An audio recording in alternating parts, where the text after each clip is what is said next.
Different types of dosa batter గుంట పొంగనాలు with chutney. Hi guys, ఎలా ఉన్నారు అందరూ? నేను బాగున్నాను. మీరు కూడా బాగుండాలని మనస్ఫూర్తిగా కోరుకుంటున్నాను. ఈరోజు సింపుల్ వే టిఫిన్ రెసిపీ చూపిస్తాను. అందరు చేసినట్టు కాకుండా డిఫరెంట్ స్టైల్ అండ్ టిప్స్తో చెప్తాను. మీరు ఈజీగా చేసుకోవచ్చు. ఒక ప్యాన్ తీసుకొని చట్నీ అనమాట, టమాటా చట్నీ బయట చేసినట్టే ఉంటుంది.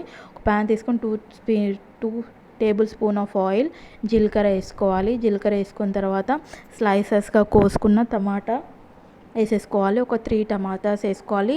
మీ ఇంట్లో మెంబర్స్ ఎంతమంది ఉన్నారో అట్లా కౌంట్ చేసుకొని ఒక మెంబర్కి ఒక టమాటా లెక్క వేసేసుకోండి. మేము ముగ్గురం కాబట్టి ముగ్గురు వేసుకుంటున్నాం. దాని తర్వాత ఎల్లిపాయలు, పచ్చిమిరపకాయలు కోసుకుని వేసేసుకోండి. ఎల్లిపాయలు పొట్టు తీయకుండా 1 కప్ ఆఫ్ నువ్వులు, కొన్ని తగ్గట్టు పల్లీలు వేసుకోవాలి. ఏదైనా ఎక్కువ వేసుకోవద్దు ఫ్రెండ్స్, ఎందుకంటే డామినేట్ అయిపోతుంది చట్నీ. కొంచెం ఉప్పు వేసుకోవాలి. అట్లనే కొంచెం కలర్ కోసము కొంచెం పసుపు వేసుకోవాలి. కొంచెం పసుపు వేసుకోండి. ఏదైనా ఎక్కువ వేసుకోవద్దు ఫ్రెండ్. కొంచెం చింతపండు, 2 రెక్కలు చింతపండు వేసుకోండి. మంచి ఈవెన్గా అంతా కలుపుకోండి ఫ్రెండ్స్. ఎందుకంటే ఏది ఎక్కువ వేసుకున్నా ఇది టమాటా చట్నీ కాబట్టి టమాటాని డామినేట్ చేసేస్తుంది, పల్లీలైనా నువ్వులైనా ఏదైనా. అందుకే కొంచెం వేసుకోండి. అందరు ఏంటంటే పల్లీలు వేగినాక నువ్వులు, తర్వాత టమాటాలు, తర్వాత పచ్చిమిరపకాయలు వేస్తారు. నేను అలా వేయను ఫ్రెండ్స్, అంతా ఒకటేసారి వేసేస్తాను. ఇది మార్నింగ్ బ్రేక్ఫాస్ట్కి చాలా యూస్ఫుల్ అవుతుంది. ఎందుకంటే పిల్లలు పడిగడుపునే వెళ్తారు కాబట్టి, తొందరగా వెళ్ళిపోతారు కాబట్టి ఫాస్ట్గా అయిపోతుంది. అన్నీ వేసేసుకొని కలిపేసుకొని మూత పెట్టుకొని ఒక 5 మినిట్స్ ఉంచితే చాలు. ఇక్కడ మీ ఆప్షన్ అండి, వేసుకుంటే తీపి కోసం మీరు తీపి తినేటట్టు అయితే బెల్లం పౌడర్ వేసుకోండి. నా దగ్గర బెల్లం పౌడర్ ఉంది, నేను బెల్లం పౌడర్ యూస్ చేశాను. ఒకవేళ అది లేకపోతే చక్కెర అయినా చేసుకోవచ్చు, 1 టీ స్పూన్. ఒకవేళ మీకు తీపే ఇష్టం లేదు, మాకు స్వీట్నెస్సే వద్దు, హాటే కావాలి అని అనుకుంటే మొత్తమే స్కిప్ చేసేయండి. వేయకపోయినా ఏం పర్వాలేదు. కాకపోతే టేస్ట్లో ఏమంత ఫరక్ ఏం రాదు. కాకపోతే మా పిల్లలు కొంచెం కారం తినదు కాబట్టి కొంచెం నేను తీపి యాడ్ చేస్తే కొంచెం ఫేవరబుల్గా తింటారని యూస్ చేస్తాను అంతే. చూడండి, ఇక టమాటాలు ఎంత మంచిగా మగ్గిపోయాయో చూస్తే తెలిసిపోతుంది కదా. కలర్ఫుల్గా టమాటాలు ఎంత మంచిగా మగ్గిపోయాయో. ఇదే రెసిపీ రోడ్ పచ్చడిలాగా చేసుకోవచ్చు అండి. ఇట్లనే వేసేసుకొని మనం మిక్సీ జార్లో కచ్చాపిచ్చా కూడా దంచేసుకొని అన్నంలో కూడా కలుపుకొని తింటే కూడా సూపర్ ఉంటుంది ఫ్రెండ్స్, బిలీవ్ మీ. ఇది మనము చట్నీలు కాబట్టి పేస్ట్ లాగానే చేసుకోవాలి. నేను మిక్సీ జార్లో వేసేసాను.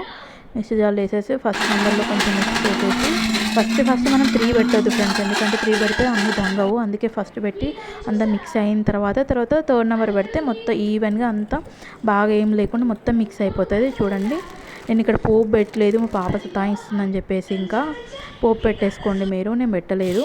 వాళ్ళ తర్వాత ఇదేంటి ఇంకో రెసిపీ ఏంటంటే ఫ్రెండ్స్, ఇది గుంట పొంగనాలు.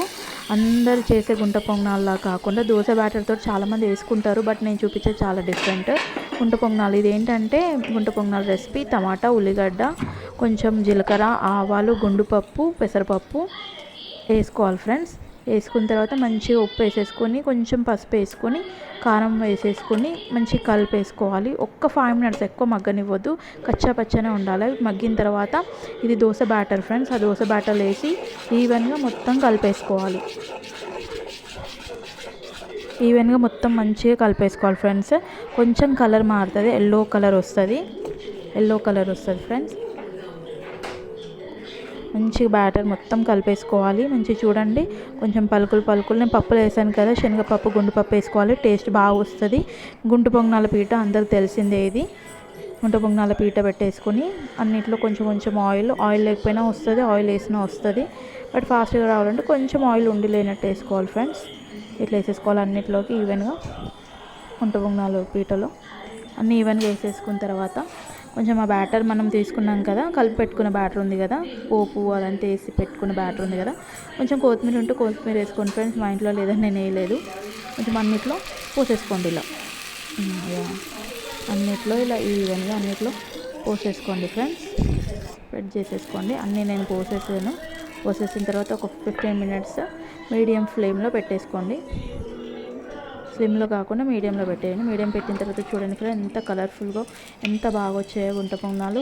ఇదే బ్యాటరు, దోశ బ్యాటర్ కాకుండా ఏ బ్యాటర్ అయినా సరే ఇలా పోపు వేసి మీరు ఒక్కసారి గుంట పొంగనాలు ట్రై చేయండి. ఒత్తిగా చట్నీ లేకుండా కూడా స్నాక్స్ లాగా కూడా మనం కూడా తినేయచ్చు, అంత టేస్ట్గా ఉంటుంది. ఎప్పుడైనా గుంట పొంగనాలు తీసేటప్పుడు కొంచెం కొనాలకి షార్ప్ ఉన్న స్పూన్ తీసుకుంటే చాలా యూస్ఫుల్ ఉంటుంది అనమాట, ఫాస్ట్గా వస్తాయి. కొంచెం రివర్స్ వేసిన తర్వాత మళ్ళీ ఒక్కసారి మూత పెట్టేసుకొని ఒక 2 మినిట్స్, ఎక్కువద్దు, ఒక 2 మినిట్స్ పెట్టేసుకోవాలి. పర్ఫెక్ట్గా కుక్ అయిపోతుంది. కొంచెం రెడ్డిష్ కలర్ వస్తుంది. నేను చూపిస్తాను ఫ్రెండ్స్ ఇప్పుడు మీకు ఒకటి తీసి. కొంచెం రెడ్డిష్ కలర్ వచ్చేస్తే అయిపోయింది. గుంట పొంగనాలు ready. Tasty ready. Believe me friends, చాలా టేస్టీ వస్తుంది, చాలా బాగుంటాయి. చిన్నపిల్లలు ఇట్లా స్నాక్స్ లెక్క కూడా చేసేసి, చట్నీ చేయకపోయినా ఇలా చేసేసి పెట్టేస్తే వాళ్ళు ఈవినింగ్ స్నాక్స్ లెక్క కూడా స్కూల్లో తినేస్తారు. చాలా బాగుంటాయి. అట్లా హాట్ బాక్స్లో హాట్గా ఉండడానికి నేను హాట్ బాక్స్లో వేసి పెట్టేసుకుంటున్నాను అన్నీ. నేను ఇప్పుడు చూపిస్తాను మీకు ఎలా వచ్చాయో గుంట పొంగనాలు కూడా. చాలా కలర్ఫుల్గా టేస్టీగా, ఒకళ్ళు చట్నీ లేకపోయినా తినేయచ్చు, టైంపాస్ కూడా తినేయచ్చు. చూడండి స్పంజీ కేక్ లాగా ఉంటాయి. పిల్లలకి ఒక చిన్న కేక్ లాగా కూడా పెట్టేయచ్చు. చేయి కాలుతుంది ఫ్రెండ్స్.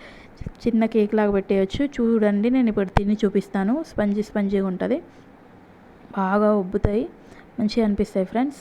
ఇట్లా పోపు వేసుకోవడం వల్ల ఏంటంటే చాలా టేస్టీ ఉంటాయి. ఉట్టిగా కూడా తినేసుకోవచ్చు చట్నీ లేకుండా కూడా. పిల్లలకు కూడా చాలా నచ్చుతాయి అన్నమాట. Please support me, like me, share me friends.